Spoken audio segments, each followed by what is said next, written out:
Here with me, Cheyenne and Gloria right behind me. Two of the giraffes here at the Sacramento Zoo. This $302 million project that could take place in Elk Grove would mean 64 acres instead of 14 here at the current site, which means all four of these giraffes could get a habitat 10 times their current size.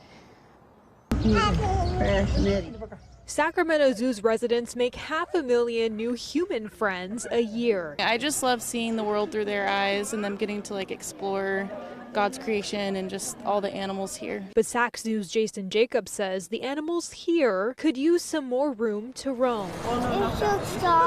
It's why for the last 2.5 years they've been working on plans to move the zoo to Elk Grove. The giraffes, for instance, behind me, in the first phase of the new zoo, they would go into a habitat that's 10 times the size of this yard with an expanded care quarters behind the scenes. I would love the animals to have more space. Personally, that's something that's very near and dear to my heart. The new zoo would also have more space for visitors.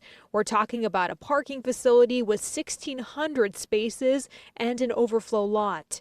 Although these zoo members don't mind the current setup. We like doing the little walk around the park anyways to get here, so it's nice. I'd say the parking here isn't too bad. And speaking of cars, these giraffes sometimes can hear them on the other side of their habitat.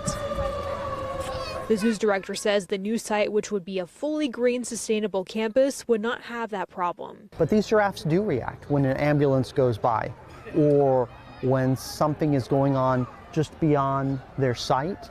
The new zoo would design the animal habitats, and there would be a buffer around the entire zoo.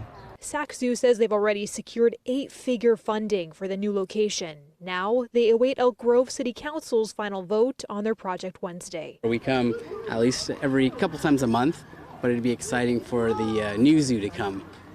A lot bigger, a lot bit more attractions, so I know that we'll be members again when the zoo comes down. So the new zoo at Elk Grove could bring the region's second largest city $240 million over 5 years. And of course, the zoo tells me that if this vote does go through on Wednesday night, they will have to decide, the city of Sacramento will have to decide what to do with this current site. And I did, of course, ask the zoo's executive director about how they would be transporting these animals to the new site. He said this would be a couple years down the line from the time that they've built everything, but they do have that experience of transporting animals safely and securely with veterinarians and specialists at hand. Live in Sacramento, covering local news that matters. Kristen Barton, Fox 40 News.